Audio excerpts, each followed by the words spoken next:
Good afternoon, ladies and gentlemen. Thank you for being here today. Today we will be discussing the brand new and exciting Spectrum Marketplace, the premier marketplace platform for licensed Spectrum rights. The agenda for today's presentation will include, but isn't limited to, we're going to speak about what 2.5 is today, some of the recent developments, and what it will likely become in the future. GoToMeeting has a really neat feature where you can type in your questions. So I will set aside some time at the end of the presentation to answer and address any questions that anyone may have. This will also be recorded and posted on our website, selectspectrum.com, likely by sometime tomorrow. So you can check back just in case you can't stay for the whole presentation or you want to share it with someone that you think may be interested in this. So the Spectrum Marketplace, it's our first time doing this. Prior to this, we facilitated transactions in the 2.5 gigahertz band through a process called the Spectrum Lease Auction. And we've had a lot of success with that process, considering that we've likely done more deals in band 41 than any other brokerage in the country. Considering the developments in the band, we thought that it would be appropriate to transition into something called the Spectrum Marketplace for a few reasons. Number one, we wanted to open up the flexibility for lessees and buyers of Spectrum so they can make offers at any time rather than be constricted to 2-week-long bidding windows per year. And secondly, it's going to set the stage for other broadband frequencies in bands which we represent clients. For example, in the future, PALs and things of that nature. For now, it's just going to feature 2.5 gigahertz licenses, but definitely something to look out for in the future. So first, I want to speak a little bit to the characteristics of the channels included in the licenses that are available today, and then we'll jump into kind of what these blocks will look like in the future per the FCC's report and order released in July. So typically licenses existing, or now we'll call them incumbent licenses, will include 22.5 megahertz. So for example, we'll take a look, and hopefully everyone can see my mouse here. Let's use the A channel group, for example. So you have A1, 2, and 3 for 5.5 megahertz each, which gives you 16.5. And then you have A4 here that gives you an additional 6 megahertz that gets us to the 22.5. Now, some licenses, they may only have a 1, 2, and 3, which the total license would give you 16.5 megahertz. But typically, you'll see licenses that include the whole 22.5 megahertz. So as you see here, the salmon color channels are the EBS, Educational Broadband Service Spectrum, makes up about 5/8 of the band. And then this other color here, I'm sure we'll all call it a different name. I'm going to call it indigo for today. And this is the BRS spectrum. So this is the commercial licenses. The majority of it is owned by a national carrier by the name of Sprint. And that makes up the other 3/8 of the band. So this is kind of what the band plan looks like. Typically, we'll see operators, prefer to have contiguous channels. So they'll say, hey, I want 45 megahertz contiguous. So they might go after the A and the B blocks or something of that nature.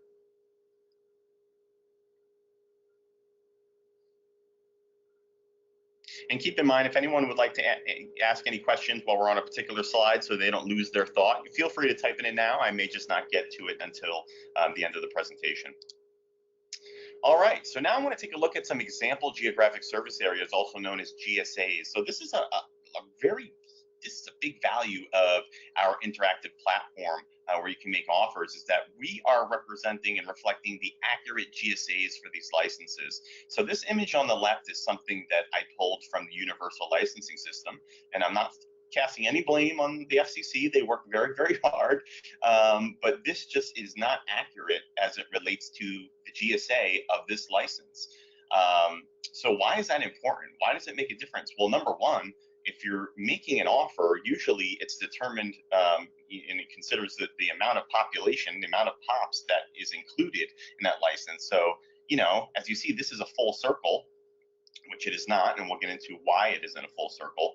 And you're going to make an offer going on that information at roughly 1.6 million pops. In reality, the actual population of the license is less than half. So, why overpay? You don't want to overpay. It's such a significant amount for something, you're not going to be able to operate in these areas, right? So here on Select Spectrum and on the Spectrum Marketplace, you're going to see an accurate representation. You can zoom in and see the accurate boundaries of this license and where you would be permitted to transmit frequencies. Now, why do they have full circles on ULS? I'm not sure how well I can answer that, but I'll tell you why it isn't a full circle. So those of you that are on the presentation that are a little more familiar with RF planning, you know that if you have two licenses on the same frequency, they can't overlap, right? That's an issue. So what they did years ago is something called splitting the football. So seeing that a portion and the edge here is shaved off of this circle, that means there's another license right here that butts into it. So they basically imagine an overlap right here, and then they drew a line down the middle of that overlap, and that's why they call it splitting the football. So same deal on this side. There's another license over here, right? And they're basically clashing where they meet. Same thing right here. So this is a significant difference, right, between this full circle and this, whatever we want to call it, this shape. So it's really, really, really important when you're making offers for these licenses that you have the accurate population. And above that, you know that it actually reflects areas that you plan to serve, right? So and we're going to jump into the website. We're going to dive out of this presentation at some point, and we're going to jump into the website, and we'll show you some more examples of that. Now, I'd like to take a minute just to speak about some of the advantages of band 41, 2.5 gigahertz. The main advantage, I think, would be freedom from interference. And I get calls almost every day from operators nationwide that are looking for licensed spectrum for this very reason. The noise floor continues to rise, a lot of congestion out there. They kind of want just a spectrum that can provide quality service that they can call their own, and they don't really have to share with anyone else. They can provide reliable services on a consistent basis, right? It's all about reliability and consistency. Especially in the world of spectrum sharing, CBRS, that's all fantastic. That's all great. But I think ideally, operators want some spectrum that they can just call their own. They don't have to share it with anyone, and they can operate anywhere within that GSA. The spectrum also has higher power levels and the ability to provide non-line of sight service.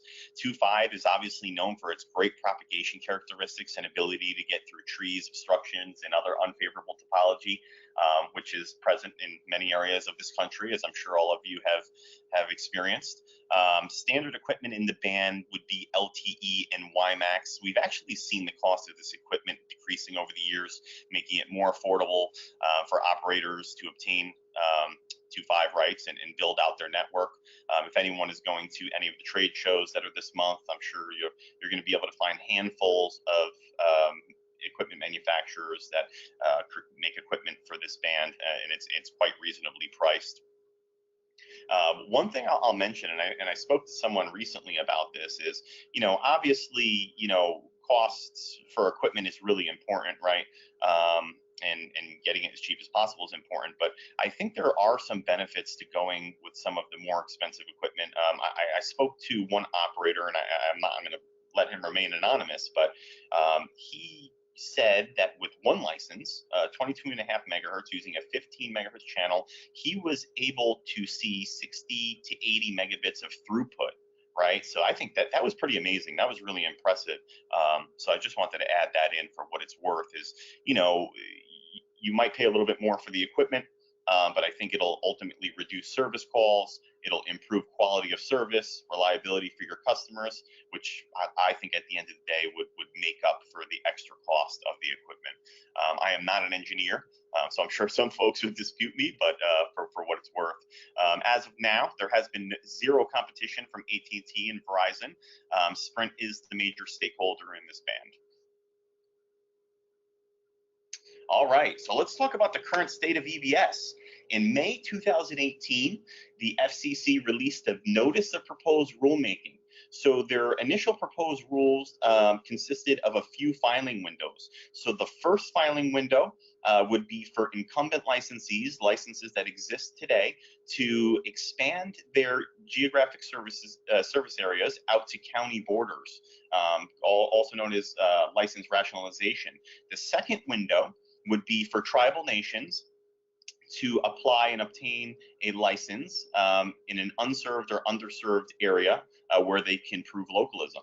In the third window, they propose to allow the other educational institutions and nonprofit educational organizations that did not have a license yet to go out there and file and obtain a license in an unserved or underserved area. After that, anything that was remaining, they proposed that it would go to commercial auction.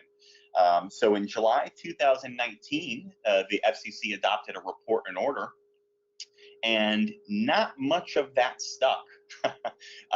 So what ended up happening is they adopted rules where they would have a window for tribal nations to obtain a license in an unserved or underserved areas where there was capacity available. And then after that, they wanted to throw the rest into a commercial auction. Something called an overlay auction, and that makes sense just considering all of the incumbents and that capacity has been issued in certain areas. So, overlay auction, what does that mean? They're going to issue the balance of capacity that's available in areas where it wasn't issued fully, and in areas where it wasn't issued at all, they would be auctioning the full balance of capacity there. Another few really big changes here is, as many of you probably recognize, in the past, you had to be an educational institution or nonprofit educational organization to hold one of these licenses. So an operator, ABC WISP, couldn't really just go out and purchase this license unless they were dealing with a BRS license, and we looked at that before, the commercial end of the band. So they would only be able to lease. So now the FCC is removing, hasn't done it yet, but in the R&O, these are the rules they adopted. They're removing educational eligibility. So they're saying, hey, you don't have to be an educational institution or a nonprofit educational organization to hold these licenses. Once these rule changes are implemented, operators or others may outright purchase these licenses rather than leasing them. And also, they are lifting the educational reservation. So exactly what is that? As the rules exist today, a certain capacity of the license must be reserved for educational purposes, specifically 5%. So how operators would usually satisfy this is they would issue some number of free connections to the network to the lessor, the licensee. Typically, you'll see, an operator, give, say, 4 or 5 hotspots or something of that nature to the licensee, and that's how they would satisfy that educational reservation. So they're getting rid of that as well. So, that being said, just jumping back to the first bullet point here, commercialization of EBS, that's exactly what's happening here. They're removing the educational eligibility. They're removing the educational reservation. There's not much educational left with these rules, other than some of the incumbent licensees, educational institutions, schools, and colleges across the country that still hold these licenses. Another big change is the lease duration has been lifted, the cap there. So the cap was you cannot lease one of these licenses. The max term was 30 years. They have lifted that. There is no cap on a lease term. You can have a perpetual lease. Really, the rules would allow for that once implemented. Now, the big question is, well, okay, you keep talking about when these rules are implemented. When are they going to be implemented? So the report and order stated that the rule changes would come into effect 6 months from when the report and order appears on the Federal Register. It has not appeared on the Federal Register yet, so I'm sorry, I can't give you a hard date. But say it happens tomorrow, then it'd be 6 months from tomorrow, which would put us in, say, March. These rule changes would be in effect. So take a look out for that. Obviously, reach out to me, and I'll let you know and give you an update on kind of what's going on there. One thing that stuck from the notice of proposed rulemaking was the tribal nation application window. That's going to be there. Whatever's left over after that application window is going to go to the commercial overlay auction.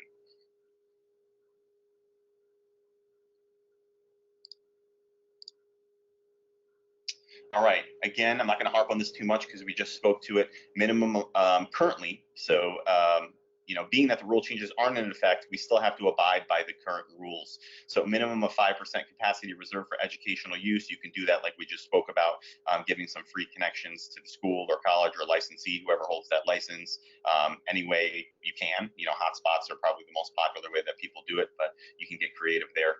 Maximum term of any lease currently is 30 years. So if you put a lease deal together, the lease cannot go further than 30 years. Considering that these rule changes look pretty imminent at this point, there are some creative ways of putting some additional terms into this agreement per the rule changes succession. So, if you want to reach out to me on that and some details, I'd be happy to give you some info on that as well offline. All right, so at this point, I'm going to jump out of this Prezio, and I want to jump into the website. All right, so this is selectspectrum.com.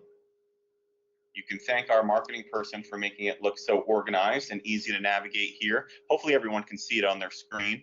There we go. I'm just checking to make sure. So this is the homepage. Some updates, things that have happened recently, deals that we've done, so on and so forth, any important news. But today we're talking about the Spectrum Marketplace, so let's head over there. So here's this tab. Let's speak about what's on this page a little bit. A bunch of resources as it relates to the Spectrum Marketplace. There are no fees to sign up for the Spectrum Marketplace. That's a big question I get. Select Spectrum works on a commission-only basis, only collecting a success fee and a result of a completed transaction. So only if the deal is struck and you achieve success, we would earn a commission. Other than that, you pay nothing to access this, which, that being said, it could be a really great resource. So if you have, I know some WISPs out there do have some licenses that they may not be using. You obviously can list your license if you'd like. To get into the Spectrum Marketplace, we require a Spectrum Marketplace participation agreement. You can review and download it here. Once you sign and get it back to us, register for the website, and we'll grant you full access.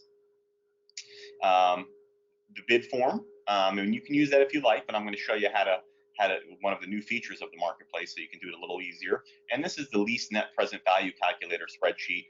We're going to take a look at this as well today. Some operators say, hey, we need some help in formulating our offers and putting it, getting it together. So this is a very helpful tool. Keep in mind, it is a tool. That's all it is.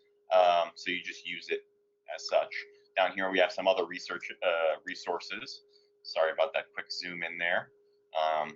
Some informative documents here that you can take a look at. So let's jump into the Spectrum Marketplace. We can a few ways you can get in. You can, if you have to register here. If you want to log in, you log in here.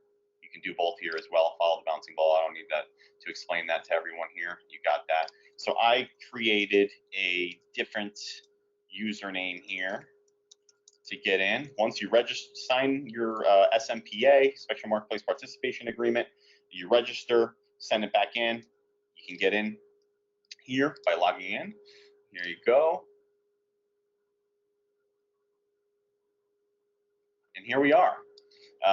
So up here, you're going to have a map, current availability. This is going to change. So keep checking back,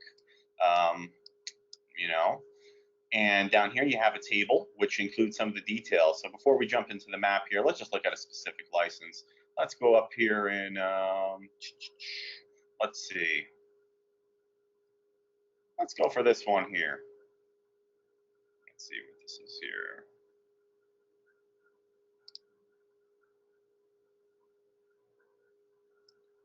Oh, I think I clicked it too many times, so that's my fault. All right, so that is the accurate representation of what the geographic service area of this license is. As you see, I selected this license. It'll find which one that is down here. You got the call sign, you got the licensee, you have the channel group D1, 2, 3, and 4. You got that full 22.5 megahertz, center county, center state, example city, population, which is really important when you're formulating your offer, and megahertz pop. For anyone on the presentation that isn't familiar with megahertz pop, I'm sure a lot of you are, so I won't take too much time. But basically, that is multiplying the population by the capacity of the license. So 22.5 multiplied by 298,485 is going to give you 6.7, a bit over 6.7 million here. Now there you go. Check a few other things if you want to go in here. Check the reports. We do create a spectrum information memorandum for each of the represented licenses where they retain our services. You can check that out. You can also check out the report on the FCC's database, or open up the map of this license and kind of set it aside from the rest of them in its own window. So that's pretty cool as well. So I think it'd be worth taking a second to kind of formulate an offer for this license. So what you're probably going to want to do is get a pad and a pen for this, and the key details that you want to include here are the capacity. So we got 22.5 megahertz, and if you can see me now, I'm writing it down. Population, 298,485, wrote those down.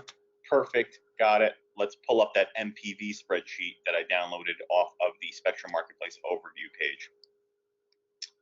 And I hope everyone can see everything good here. I'm going to make it as clear as I can. Hopefully that's big enough. And I can walk through anyone through this after the presentation if you have any questions. All right, so megahertz, that's the default 22.5 megahertz. I don't have to change that. Population, I do have to change 298, 485. There we go. So rather than doing megahertz pop, we kind of did the inverse here for this sheet, and the other sheet is still available. But I think it's easier for operators to say, rather than saying, hey, I'm willing to pay 5 cents a megahertz pop, I think we start with how much do I want to pay per month, and how much do I want to pay upfront, and that's going to dictate the megahertz per pop unit rate. So here, let's say, okay, I have a bunch of customers here I can serve. I am willing to pay, let's say, $2,400 a month for this license. I'm going to give 10% down up front. So let's just make it a clean 38,000. Oh, sorry about that. Let's make it a clean 38,000 up front. I like round numbers. There we go. So that dictates a little over 6 cents per megahertz pop. I think that's where our public guidance is right now, considering all the developments and the demand for mid-band spectrum. This is sweet spot stuff here. 6 cents I think is the going rate for a rural-ish license like this. Obviously, the higher you go, the more attractive your bid is, your offer is going to be. But your offer is your own, so make whatever offer you feel comfortable with, and you guys are going to run the guys and girls are going to run the ROI and make sure that it works for your company. So, and you can change all of this here, right? So here, this is a default 3% annual increase. We've seen a lot of deals get done. This is an attractive escalator to have included in a deal, but you don't have to. It's not standard. So say you want a flat model through the balance of the lease, there you go. Say, hey, I want to do a 1% annual increase. There you go. Now, one thing we should speak about here is, being that the FCC is going to implement rules that allow purchases of these licenses, right now you can't make an offer as such because the rules aren't here yet. But you can do something along the lines of, I'm going to lease it now, and then once the rule changes, I have an opportunity to purchase it, say, or at least you can make an offer. Obviously, you would need the acceptance of the licensee, but that's basically what you're looking at here. This is the present value of this deal. So if you weren't doing a lease and you say, I just want to buy this outright, that's what this deal is worth at 5 cents per megahertz pop, $38,000 up front. So hopefully that's helpful. So what I'm going to want to do now is write down these figures here. So 38,000, we got an initial $2,400 a month, 1% annual increase, and I'm going to grab the call sign from the site once I minimize this here. And now, all right, I feel good with these numbers. I'm ready to place an offer. So the call sign on this one is WND395. If you see my mouse here, that's where that is here. You can order these any way you want by clicking this top row here. So now, simply, I'm going to make an offer. I'm ready. I've spoken to everybody else at the company. Everybody's in agreement. All right. So this will automatically populate. I'm going to do it like this. So I'm going to name my offer the call sign. Now, you have a lot of folks that make offers on more than one call sign, right? I would suggest doing one of these for each. You also can email us with all of them at once, but I think this is good, and I'm going to tell you why. All right, so I'm going to be on I live on 123 Main Street in Virginia, and that's 22102. There we go. I am a Mr. If you have not realized, that is my long, hard to pronounce name there, Andreas Bitsarakis. Anyone that can pronounce that correctly definitely gets kudos. All right. Important to put your office phone, if your mobile phone as well, because if we receive your offer, we hear something back from the licensee, we want to get in touch with you really quickly and make sure we have the right numbers. Call sign, again, WND 395. For now, I'm going to do the lease of license rights. Earliest effective date. So I want it, I want it tomorrow. I'll accept it if my deal is accepted. And the latest, I'm going to put it out there a little bit. And the reason why this is sometimes helpful is you got to keep in mind we're dealing with educational institutions. They're not. This isn't their business, leasing and dealing with spectrum. Their chief concern is students. So sometimes it takes a little time. They have to deals have to undergo board approvals. So I would try to space that out as much as you can, just to allow them some time. So my initial payment, which is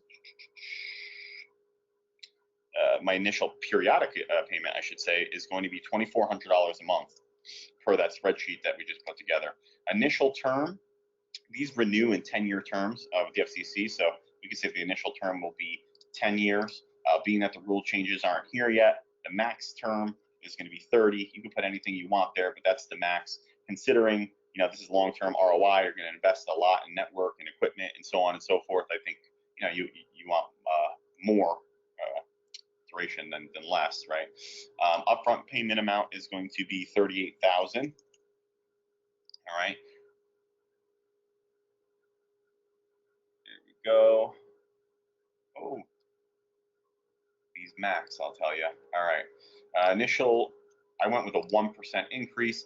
Any other proposed payments? You can be creative here. There's no standard practice here. You want to do a balloon payment in year 5. You want to do a 5% annual increase starting in year 5, whatever it may be. You can be creative.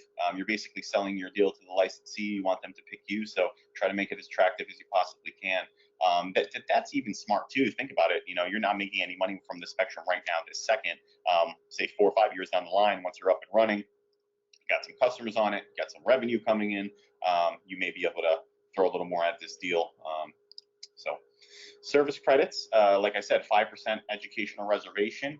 So I think the minimum would be $120 that you have to do.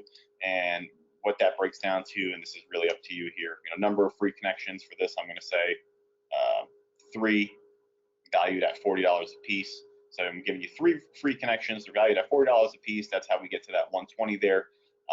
Expected network completion, take me a little time. I'm going to say here, this is not even necessary, but I think it could be helpful to the licensee to understand, because ultimately they're going to benefit from the construction of this network and the development of the infrastructure in their community. It's going to produce benefits for the school, the students, the faculty, and the constituents of that community. So I'm ready. All this looks good. I'm going to submit. Oh, look at that. So for some reason, this is good that we noticed this. All right. Sorry about that. For some reason, there's 2 of them here. So we will fix that immediately. All right. Your offer, I don't know if everyone saw that. Your offer has been received. We have it. All right. That was easy, right?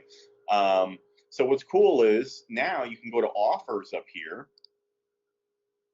and you can check the current status of what that offer is. So if you wake up at 3 in the morning, I want to know what's going on with that offer I made on Select Spectrum, Spectrum Marketplace. You can go in here. So for now, I just submitted it, so it's going to be submitted. You give it a couple days, it'll say something along the lines of tentatively accepted, review in progress, or if they weren't interested in the deal, it might say rejected or something of that nature. So you can jump in here and see the status of your offers at any time. So hopefully that made sense. And since I am a born New Yorker, so hopefully I didn't speak too fast for everyone here. But again, feel free to reach out with any questions after the presentation.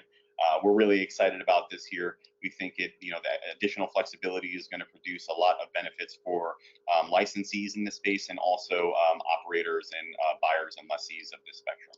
So I'm going to jump back to the presentation now about that. All right. Spectrum Marketplace process and highlights. Again, open year round. Submit offers at a time for your choosing. Wake up at 3 a.m. I want to make an offer on WNC 336. You can do it. Sealed process. All the values of offers and the organization submitting offers, everything is confidential. Final decisions are obviously up to the license holders. We can't speak on their behalf. We have great relationships with the majority of these licensees. We know how to get to them. We'll present it to them. From there, it's really in their court. And that's one thing I really want to speak to on the value of this as well is, in the off season and before this, we really work hard in developing relationships with the license holders here because, in my opinion, that's how you get deals done. That you have to know them, they have to know you, because otherwise, it's you're probably not going to be successful, right? The predecessor to the Spectrum Marketplace, Spectrum Lease Auction, we have facilitated more than 200 license transactions in this band alone. I think as a brokerage, definitely more than anyone else. So we're very, very happy and proud of that. A lot of additional leases under negotiation now. Some of these deals take a little bit. This is definitely a streamlined acquisition process. We know how to present these deals. We've gotten many deals done. We know how to submit them to these licensees. We know how to structure them in a way that they understand and can wrap their head around it. So it's most definitely streamlined, to say the least.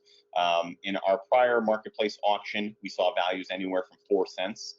Under 4 cents to over 20 cents per megahertz pop. Obviously, once you get in there in the 20 cents, that means somebody really wanted it bad, or that license probably encompassed quite a bit of people. All right, so now I'm going to open it up to Q&A. Before that, I want to thank everyone for participating. We hope that you found this webinar informative, and I want to open it up to you at this point to see if anyone has any questions.